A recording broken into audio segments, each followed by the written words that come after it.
In this video, I'm going to attempt to explain effects sends in Logic. Effects sends are used to apply effects to a particular channel, but you're not going to use the entire channel to have the effect on it. And you can also basically use the same effect across multiple channels using an effect send. So let me show you what I mean. I've got this vocal here, and it's completely dry, meaning there's no effect on it whatsoever. So I'm going to play it. So when you're on your own, south of the water, we built this up with bricks and mortar. There you go. So it could probably use some compression and EQ, but we're just going to focus on things like reverb and delay right now. So if I want to put reverb or delay on this track, I can do so right over here on the channel itself. I can go over to reverb and choose the stereo version of Reverb.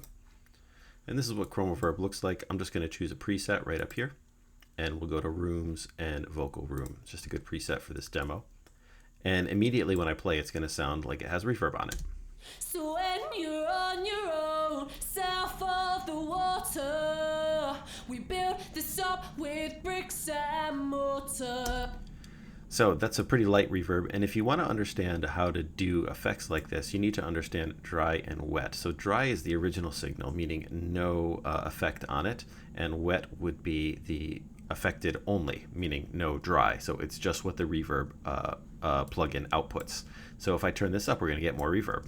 So when you're on your own, south of the water, we built this up with bricks and mortar. And if I turn it down, we get no reverb. So this is all great, but the problem is I might want to do some other things to this track, and I don't necessarily want them interfering with what the reverb is doing. You know, for example, if I want to EQ and compress the track, I can't really put EQ and compression after this because I'm EQing and compressing the reverb. So I need to put the EQ and compression before this, and that could work. But then the problem is if I ever want to change the wet signal, I've got to come back into the plugin. And then the other problem, which is probably more poignant, is if I want to send maybe this acoustic guitar right here to a reverb, I've got to basically put another reverb unit on the acoustic guitar track as opposed to just take this acoustic guitar and send it to the same reverb that this vocal is using. So we want to use an effects send. If we want to do anything like reverb or delay, things like this, we want to use effects sends wherever possible. This is how to do it. We take what we want to apply the effect to, we go to send, we choose a bus, could be any number. I'm choosing bus 1. It's going to create the aux1 channel right here, which I can name. I'll name it reverb. Actually, you know what? I'll name it the type of reverb. Okay. And then I can put a reverb unit on that track. We'll go to Reverb, which was, where was it? Right here. And stereo. And then we'll change that again to the vocal room. And now, in order to get reverb on this track, the lead Vox track, which is this track over here, I need to turn up the amount that I'm sending. This is my wet. My dry is right here, right? That's the dry. It's the fader on the actual channel itself, but my wet is now here. So they're independently controlled, and I can do anything I want on this channel without changing the reverb. The reverb is independent. Okay, so if I turn the wet up, so when you're on your own, south of the water, we built this up. We get the reverb. So that's really nice. And now with my example here, if I want to send this acoustic guitar to the reverb, it's really easy. Here's the acoustic guitar. If I want to send that to reverb, I just come over to send, go to bus, and look, it's labeled right here. I'm going to send that to the same reverb.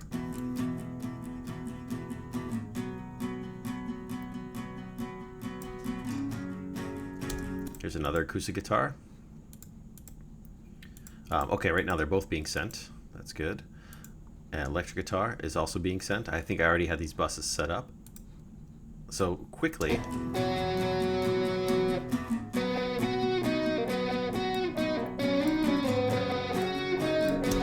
really quickly, I can basically create a space and have all these instruments in it. And then the other neat thing is if I ever want to change that space, I can come right over here to the aux send in the mix view, which I just get to by hitting X, and that brings up the mix view. And I can go to the aux send and I can change Reverb to be something else. So let's go to something very, very different. Let's say large ambience. Let's see what that does.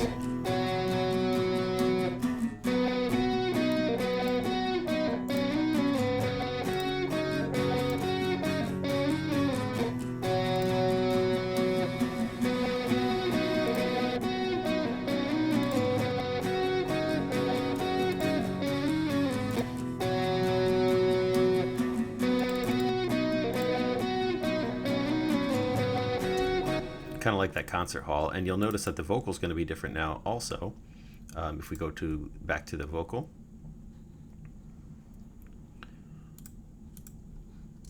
So when you're on your own, south of the water, we built this up with bricks. It's totally different now because I have a completely different aux send. Now, one of the things that you might want to change is the ability to affect it right here like we did originally, as opposed to coming all the way to the mix view. And a little tip is if you just click on the send amount, it will come up right over here. And if you want to go back to showing the full output over here, you can click on stereo out and it will come right up over here. So a little tip on using effects loops, aux sends, buses, whatever you want to call them in Logic. Give it a try.